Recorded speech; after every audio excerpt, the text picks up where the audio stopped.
ವೃಷಭ ರಾಶಿಯವರಿಗೆ ವಾತಾವರಣದಲ್ಲಿ ಕೊಲೀಗ್ಸ್ ಇಂದ ಸ್ವಲ್ಪ ಕಿರಿಕಿರಿ ಆಗುವಂಥದ್ದು, ಸ್ವಲ್ಪ ಹುಷಾರಾಗಿರ್ಬೇಕು. ಸಿಂಹ ರಾಶಿಯವರಿಗೆ ಸ್ವಲ್ಪ ಹೆಲ್ತ್ ಪ್ರಾಬ್ಲಮ್ಸ್ ಎಲ್ಲ ಕಮ್ಮಿ ಆಗುವಂತ ಯೋಗ. ಮೀನ ರಾಶಿಯವರಿಗೆ ಜಾಗ್ರತೆಯಿಂದ ಕೆಲಸವನ್ನ ಮಾಡಲಿಲ್ಲ ಅಂತಂದ್ರೆ ಅನಾನುಕೂಲ ಆಗ್ತದೆ.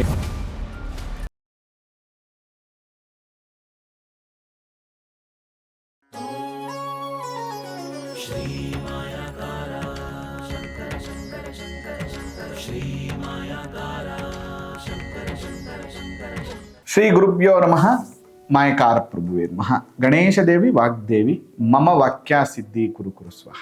ಓಂ ನಮೋ ಭಗವತಿ ಚಾಮುಂಡೇಶ್ವರಿ ಮಲಯಾಳ ಸ್ವರೂಪಿಣಿ ಸರ್ವಸಿದ್ಧಿಕಾರಿಣಿ ಸತ್ಯಂ ಗುರುವಿಗೆ ಸ್ವಹ. ಆರಾಧ್ಯ ದೈವನಾಗಿರುವಂತಹ ಮಲೆ ಮಾದೇಶ್ವರರನ್ನ ಮನದಲ್ಲಿ ನೆನೆಯುತ್ತಾ ವಿದ್ಯಾಗುರುಗಳ ತಂದೆ ತಾಯಿಯ ಪಾದಾರವಿಂದಗಳಿಗೆ ನಮಸ್ಕಾರವನ್ನು ಮಾಡ್ತಾ ಜಗದ್ಗುರು ಪಂಚಾಚಾರ್ಯರನ್ನ ಬಸವಾದಿ ಶರಣರನ್ನ ಮನದಲ್ಲಿ ನೆನೆಯುತ್ತಾ ನನ್ನೆಲ್ಲ ಪ್ರೀತಿಯ ಯೂಟ್ಯೂಬ್ ವಾಹಿನಿ ವೀಕ್ಷಕ ಬಂಧುಗಳಿಗೆ ನಿಮ್ಮ ಮೂಗೂರು ಮಧು ದೀಕ್ಷಿತ್ ಮಾಡುವ ಪರಿಪೂರ್ಣವಾದಂತಹ ನಮಸ್ಕಾರಗಳು. ವಾರ ಭವಿಷ್ಯ, ಕವಡೆ ಶಾಸ್ತ್ರದ ವಾರ ಭವಿಷ್ಯ ಕಾರ್ಯಕ್ರಮಕ್ಕೆ ಮತ್ತೊಮ್ಮೆ ಸ್ವಾಗತವನ್ನು ಹೇಳ್ತಾ, ಇನ್ನು ಯಾರೆಲ್ಲ ನಮ್ಮ ಚಾನಲ್ ಸಬ್ಸ್ಕ್ರೈಬ್ ಆಗಿಲ್ಲ, ಸಬ್ಸ್ಕ್ರೈಬ್ ಆಗಿ ಫಾಲೋ ಮಾಡಿ ಮತ್ತು ಶೇರ್ ಮಾಡಿ. ಡಿಸೆಂಬರ್ 27ನೇ ತಾರೀಕು ನಿಗೂಢ ಪ್ರಶ್ನಾ ಶಾಸ್ತ್ರ ತರಗತಿ ಇದೆ. ಯಾರಿಗೆಲ್ಲ ಅದನ್ನ ಕಲಿಬೇಕು ಅನ್ನುವಂಥ ಆಸಕ್ತಿ ಇರುತ್ತೆ, ರಮಲಶಾಸ್ತ್ರ, ತಾಂಬೂಲ ಶಾಸ್ತ್ರ, ಕವಡೆ ಶಾಸ್ತ್ರ, ಈಗ ಅನೇಕ ಬೇರೆ ಬೇರೆ ವಿದ್ಯೆಗಳನ್ನು ಹೇಳ್ಕೊಡ್ತೀವಿ. ಮಿಸ್ ಮಾಡದೆ ಸೇರ್ಕೊಳ್ಳಿ ಅಂತ ಹೇಳ್ತಾ, ಈ ವಾರ ಭವಿಷ್ಯ ಹೇಗಿದೆ ಹೈಲೈಟ್ಸ್ ಅನ್ನು ನೋಡೋದಾದ್ರೆ, ವಿಶ್ವಾವಸು ಸಂವತ್ಸರ ದಕ್ಷಿಣಾಯನ ಹಿಮಂತ ಋತು ಮಾರ್ಗಶಿರ ಮಾಸ ಕೃಷ್ಣ ಪಕ್ಷ 14ನೇ ತಾರೀಕಿಂದ 20ನೇ ತಾರೀಕುವರೆಗೆ. ಇನ್ನು 16ನೇ ತಾರೀಕು ಧನುರ್ಮಾಸ ಪ್ರಾರಂಭ ಆಗುತ್ತೆ. ಶುಭ ಕಾರ್ಯಗಳೆಲ್ಲ ನಿಷಿದ್ಧ ಆಗುತ್ತೆ. ಮತ್ತು 17ನೇ ತಾರೀಕು ಪ್ರದೋಷ ಪೂಜೆ. 19ನೇ ತಾರೀಕು ಅಮಾವಾಸ್ಯೆ ಶುರುವಾಗುತ್ತೆ ಸೂರ್ಯೋದಯಕ್ಕಿಂತ ಮುಂಚೆ. 20ನೇ ತಾರೀಕು ಕೂಡ ಅಮಾವಾಸ್ಯೆ ಇರುತ್ತೆ ನೋಡಿ. ಈ ಬಾರಿ ಅಹೋರಾತ್ರಿ ಕಂಪ್ಲೀಟ್ 19ನೇ ತಾರೀಕು ಫುಲ್ ಡೇ ಇರುವಂಥದ್ದು. ಸೂರ್ಯೋದಯದಿಂದ ನಾಳಿನ ಸೂರ್ಯೋದಯದವರೆಗೆ ಆಲ್ಮೋಸ್ಟ್ 2 ಸೂರ್ಯೋದಯದಲ್ಲಿರುವ ವೃದ್ಧಿ ಅಮಾವಾಸ್ಯೆ ಅಂತ ನಾವು ಕರಿತೀವಿ. ಇದು ಈ ವಾರದ ವಿಶೇಷ. ಇನ್ನು ಮೊದಲನೇದಾಗಿ ಮೇಷರಾಶಿಯವ್ರಿಗೆ ಹೇಗಿದೆ ನೋಡೋಣ. ಓಂ ನಮೋ ಭಗವತಿ ಚಾಮುಂಡೇಶ್ವರಿ ಮಲಯಾಳ ಸ್ವರೂಪಿಣಿ ಸರ್ವಸಿದ್ಧಿಕಾರಿಣಿ ಸತ್ಯಂ ಬ್ರೂಹಿ ಸ್ವಾಹ. ನಮಃ ಶಿವಾಯ ನಮಃ ಶಿವಾಯ ನಮಃ ಶಿವಾಯ. 3, 3, 6 ಕತ್ತು ಕವಡೆ. ಈ ವಾರ ಒಂದಷ್ಟು ಒಳ್ಳೆ ಹೋಟೆಲಲ್ಲಿ ಊಟ ಮಾಡುವಂಥದ್ದು ಅಥವಾ ಯಾರ್ದಾದ್ರೂ ಮನೆಗಳಲ್ಲಿ ವಿಶೇಷ ಭೋಜನ ಮಾಡುವಂತಹ ಯೋಗ ಇದೆ. ಮತ್ತೆ ಕೆಲಸ ಕಾರ್ಯದಲ್ಲಿ ಒಂದಷ್ಟು ಅನುಕೂಲ ಆಗುತ್ತೆ. ಆದರೆ ಈ ವಾರ ಏನಾಗುತ್ತೆ, ನಿಮಗೆ ಸ್ವಲ್ಪ ಗೊಂದಲ, ನಾನು ಮಾಡೋದೋ ಬೇಡವೋ, ಇದರಿಂದ ಅನುಕೂಲ ಆಗುತ್ತೋ ಇಲ್ವೋ ಅನ್ನುವಂಥ ಗೊಂದಲ ಇರುತ್ತೆ. ಆ ನಿಟ್ಟಿನಲ್ಲಿ ಸ್ವಲ್ಪ ಪ್ರಯತ್ನ ಮಾಡಿ, ಯಾವುದೇ ಗೊಂದಲ ಇಟ್ಕೊಳ್ಳದೆ ಅನುಕೂಲಗಳು ನಿಮಗೆ ಆಗುತ್ತೆ. ಇನ್ನು ವೃಷಭ ರಾಶಿಯವ್ರಿಗೆ ಹೇಗಿದೆ ನೋಡೋಣ. ನೋಡಿ, ವೃಷಭ ರಾಶಿಯವ್ರಿಗೆ 3, 3, 6, 3, 12 ಕವಡೆ ಅಂಗಾತ ಬಿದ್ದಿರುವಂಥದ್ದು.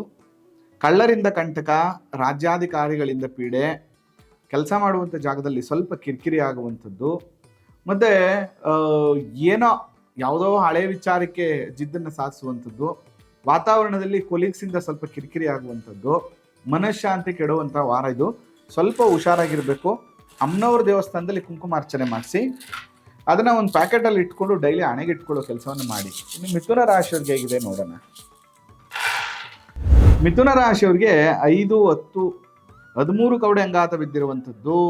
ನೋಡಿ, ಈ ವಾರ ಒಂದಷ್ಟು ಸರ್ಕಾರದ ಕೆಲಸಗಳಾಗುವಂಥದ್ದು ಆ ಥರ ಏನಾದ್ರು ಇದ್ರೆ, ಅದರ ಜೊತೆಗೆ ಈ ವಾರ ನೀವು ಮಾಡುವಂಥ ಕೆಲಸ ಕಾರ್ಯಗಳು ಅಥವಾ ನೀವು ಎಕ್ಸ್ಪೆಕ್ಟೇಷನ್ ಇಟ್ಕೊಂಡು ಏನು ಕೆಲಸ ಕಾರ್ಯಗಳು ಮಾಡ್ತೀರಿ ಅದರಲ್ಲಿ ಸ್ವಲ್ಪ ಧನಲಾಭ ಇರುವಂಥ ಯೋಗ ಇದೆ. ಫೈನಾನ್ಷಿಯಲ್ ಇಂಪ್ರೂವ್ಮೆಂಟ್ ಇದೆ. ಮತ್ತು ಅನುಕೂಲ, ಎಕ್ಸ್ಪೆಷಲಿ ಹೆಣ್ಮಕ್ಳು ಸಂಬಂಧಗಳು ಚೆನ್ನಾಗಿರುವಂಥದ್ದು, ಹೆಣ್ಮಕ್ಳಿಂದ ಒಂದಷ್ಟು ಅನುಕೂಲ ಆಗುವಂಥದ್ದು, ಅವರಿಂದ ಏನಾದ್ರು ಕೆಲಸ ಕಾರ್ಯಗಳಾಗದಿದ್ದರೆ ಅನುಕೂಲ ಆಗುತ್ತೆ. ಮನೆಯಲ್ಲಿ ಹೆಣ್ಮಕ್ಳು ಸ್ವಲ್ಪ ಖುಷಿಯಾಗಿರ್ತಾರೆ. ಮಿತ್ರರಿಂದ ಒಂದಷ್ಟು ಎಕ್ಸ್ಪೆಕ್ಟೇಷನ್ ಅಂದರೆ ಫ್ರೆಂಡ್ಸಿಂದ ಏನೋ ಒಂದಷ್ಟು ಸಹಾಯ ಕೇಳಿದರೆ ಆ ಥರದ್ದೆಲ್ಲ ಆಗುವಂಥ ಯೋಗ ಇದೆ. ಈ ವಾರ ನಿಮ್ಮ ಹೆಸರು ಒಂದು 10 ಜನ ಮಾತನಾಡುವಂತಹ ಅನುಕೂಲಗಳು ಕೂಡ ಈ ವಾರ ಆಗುತ್ತೆ. ಕರ್ಕಾಟಕ ರಾಶಿಯವ್ರಿಗೆ ಹೇಗಿದೆ ಅಂತ ನೋಡೋಣ. ಕರ್ಕಾಟಕ ರಾಶಿಯವ್ರಿಗೆ 3, 3, 6, 3, 9, 12 ಒಂದು 13 ಕವಡೆ ಅಂಗಾತ ಬಿದ್ದಿರುವಂಥದ್ದು.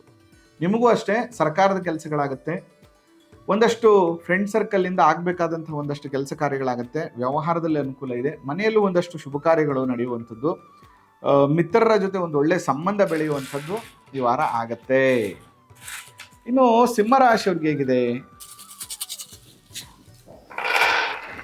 ನೋಡಿ, ಸಿಂಹರಾಶಿಯವ್ರಿಗೆ 3, 3, 6, 3, 9, 9, 3, 12, 2, 14 ಕವಡೆ ಅಂಗಾತ ಬಿದ್ದಿರುವಂಥದ್ದು.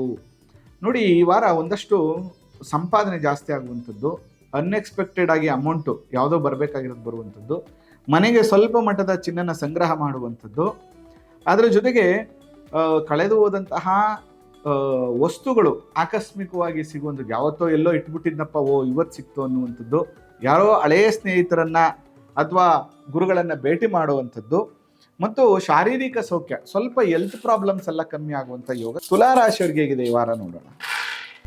ತುಲಾರಾಶಿಯವ್ರಿಗೆ 5, 4, 9 ಕವಡೆ ಅಂಗಾತ ಬಿದ್ದಿರುವಂಥದ್ದು. ಮನೆಗೆ ಬಂಧುಗಳು ಬರುತ್ತಾರೆ. ಹೊರಗಡೆ ಒಂದಷ್ಟು ನೀವು ಮಾಡಿರುವಂಥ ಕೆಲಸಗಳಿಗೆ ಪ್ರಶಂಸೆ ಸಿಗುವಂಥ ವಾರ. ಕಾರ್ಯದಲ್ಲಿ ಲಾಭ, ಅನುಕೂಲ, ಜಯ ಎಲ್ಲವೂ ಕೂಡ ನಿಮಗೆ ಸಿಗುವಂಥ ಯೋಗ ಇದೆ. ವೃಶ್ಚಿಕ ರಾಶಿಯವ್ರಿಗೆ ಹೇಗಿದೆ ನೋಡೋಣ. ವೃಶ್ಚಿಕ ರಾಶಿಯವ್ರಿಗೆ 3, 3, 6, 3, 9, 9, 3, 12, 2, 14 ಕವಡೆ ಅಂಗಾತ ಬಿದ್ದಿರುವಂಥದ್ದು. ಒಂದಷ್ಟು ದುಡ್ಡನ್ನು ಸಂಪಾದನೆ ಮಾಡುವಂಥದ್ದು, ಆಭರಣ ಸಂಗ್ರಹವಾಗುವಂಥದ್ದು, ತುಂಬ ದಿನಗಳಿಂದ ಪೆಂಡಿಂಗ್ ಆಗಿರುವಂಥ ಯಾವುದೋ ಒಂದು ಸೈಟು, ಮನೆ ಫೈನಲ್ ಆಗುವಂಥದ್ದು, ಕಟ್ಟಬೇಕು ಅಂತ ನಿರ್ಧಾರಗಳಾಗುವಂಥದ್ದು, ಮತ್ತು ತುಂಬ ದಿನಗಳಿಂದ ಕಳೆದಿರುವಂಥ ವಸ್ತುಗಳು ಸಿಗುವಂಥದ್ದು, ಧನಲಾಭ, ಶಾರೀರಿಕ ಸೌಖ್ಯ, ಯಾವುದೋ ಒಂದು ಹಳೆ ಡಾಕ್ಯುಮೆಂಟ್ ಬೇಕಿರುತ್ತೆ, ಹುಡುಕಿರ್ತೀರಿ ಸಿಕ್ಕಲ್ಲ, ಅದು ಸಿಗುವಂಥದ್ದು, ಯಾರೋ ಹಳೆ ಸ್ನೇಹಿತರನ್ನ ಭೇಟಿ ಮಾಡುವಂಥ ಯೋಗ ವೃಶ್ಚಿಕ ರಾಶಿಯವ್ರಿಗಿದೆ. ಇನ್ನು ಧನುರಾಶಿಯವ್ರಿಗೆ ಹೇಗಿದೆ ನೋಡೋಣ. ಧನುರಾಶಿಯವ್ರಿಗೆ 4, 4, 8, 8, 3, 11 ಕವಡೆ. ಕಷ್ಟ ಈ ವಾರ ಸ್ವಲ್ಪ ಕಷ್ಟ ಆಗುತ್ತೆ. ನಿಮ್ಮ ಎಕ್ಸ್ಪೆಕ್ಟೇಷನ್ ಥರ ಯಾವ ಕೆಲಸಗಳು ಕೂಡ ಆಗೋದಿಲ್ಲ, ತುಂಬ ಕಷ್ಟಪಡ್ಬೇಕು ನೀವು.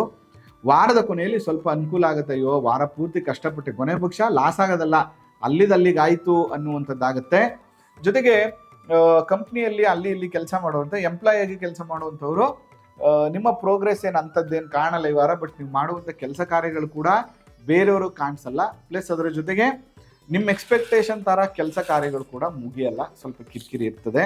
ನೀವು ಮಾಡಬೇಕಾಗಿರುವಂಥದ್ದು ಶಿವನ ಟೆಂಪಲ್ಗೆ ಹೋಗ್ಬಿಟ್ಟು ನಮಸ್ಕಾರ ಮಾಡ್ಕೊಂಡು ಬನ್ನಿ, ಪಂಚಾಕ್ಷರಿ ಮಂತ್ರವನ್ನು ಜಪ ಮಾಡಿ, ಅದರಲ್ಲೂ ಕೂಡ ನಂದಿ ಹತ್ರ ಕುತ್ಕೊಂಡು ಜಪ ಮಾಡಿ. ಇನ್ನು ಮಕರ ರಾಶಿಯವ್ರಿಗೆ ಹೇಗಿದೆ ನೋಡೋಣ. ಮಕರ ರಾಶಿಯವ್ರಿಗೆ 5, 4, 9 ಕವಡೆ ಅಂಗಾತ ಬಿದ್ದಿರುವಂಥದ್ದು. ಮನೆಗೆ ಬಂಧುಗಳು ಬರುತ್ತಾರೆ. ರಾಜ ಸನ್ಮಾನ ಮೀನ್ಸ್ ಯಾರೋ ನೀವು ಮಾಡಿರುವಂಥ ಕೆಲಸ ಕಾರ್ಯಗಳಿಗೆ ಸಮಾಜದಲ್ಲಿ ಗೌರವಗಳು ಸಿಗುವಂಥದ್ದು, ಮತ್ತು ನೀವು ಮಾಡುವಂಥ ಕೆಲಸ ಕಾರ್ಯಗಳಲ್ಲಿ ಒಂದಷ್ಟು ವ್ಯವಸ್ಥಿತವಾಗಿ ಅನುಕೂಲಗಳಾಗುವಂಥದ್ದು, ಗುರು ಹಿರಿಯರ ಆಶೀರ್ವಾದ ಸಿಗುವಂಥ ಯೋಗ ನಿಮಗೆ ಆಗುತ್ತೆ. ಕುಂಭರಾಶಿಯವ್ರಿಗೆ ಹೇಗಿದೆ ಅಂತ ನೋಡೋಣ.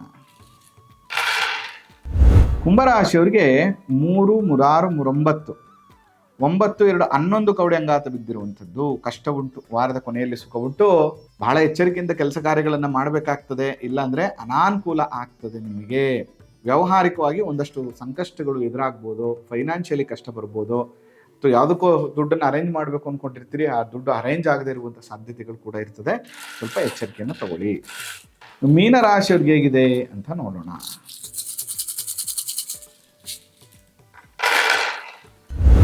ಮೀನರಾಶಿಯವ್ರಿಗೆ 12 ಕವಡೆ ಅಂಗಾತ ಬಿದ್ದಿರುವಂಥದ್ದು. ಕಳ್ಳರಿಂದ ಕಂಟಕ, ವ್ಯವಹಾರದಲ್ಲಿ ನಷ್ಟ, ಮೋಸ ಹೋಗುವಂಥ ಸಾಧ್ಯತೆ, ಅಧಿಕಾರಿಗಳಿಂದ ತೊಂದರೆ, ಸೌಖ್ಯವಿಲ್ಲ, ಜಾಗ್ರತೆಯಿಂದ ಕೆಲಸವನ್ನು ಮಾಡಲಿಲ್ಲ ಅಂತಂದರೆ ಅನಾನುಕೂಲ ಆಗ್ತದೆ. ಮೀನರಾಶಿಯವ್ರಿಗೆ ಈ ವಾರ ಚೆನ್ನಾಗಿಲ್ಲ ನೋಡಿ. ಕುಂಭ ಮತ್ತು ಮೀನರಾಶಿಯವ್ರು ಇಬ್ಬರಿಗೂ 7.5 ನಡೀತಾ ಇದೆ. ಇಬ್ಬರು ಕೂಡ ನೀವೇನು ಮಾಡಬೇಕು, ಶನೇಶ್ವರ ಸ್ವಾಮಿಗೆ ತಿಲಾಭಿಷೇಕ, ತಿಲಾದಾನವನ್ನು ಮಾಡುವಂಥದ್ದು, ಕ್ಷೇತ್ರ ದರ್ಶನ ಮಾಡುವಂಥದ್ದು, ಮತ್ತು ಒಂದಷ್ಟು ಶಿಸ್ತು ಪರಿಪಾಲನೆಯನ್ನು ಮಾಡುವಂಥದ್ದು ಮಾಡಿದ್ರೆ ಈ ಪ್ರಾಬ್ಲಮ್ಸ್ ಎಲ್ಲ ಸಾಲ್ವ್ ಆಗುತ್ತೆ ಅಂತ ಹೇಳ್ತಾ ಇವತ್ತಿನ ಸಂಚಿಕೆಯನ್ನು ಮುಗಿಸ್ತಾ ಇದ್ದೇನೆ. ಯಾರಿಗೆಲ್ಲ ಜ್ಯೋತಿಷ ವಾಸ್ತು ಪ್ರಶ್ನೆ ಭಾಗವನ್ನು ತಿಳ್ಕೋಬೇಕು, ಕಲಿಬೇಕು ಅಂತ ಆಸಕ್ತಿ ಇರ್ತದೆ, ಅವರು ಭೇಟಿ ಮಾಡಿ. ಆ ಮಲೆ ಮಹದೇಶ್ವರನ ಅನುಗ್ರಹ ಸದಾ ನಿಮ್ಮ ಮೇಲಿರಲಿ. ನಮಸ್ಕಾರ. ಶ್ರೀ ಮಾಯಾಕಾರ ಶಂಕರ ಶಂಕರ ಶಂಕರ ಶಂಕರ ಶ್ರೀ ಮಾಯಾಕಾರ ಶಂಕರ ಶಂಕರ ಶಂಕರ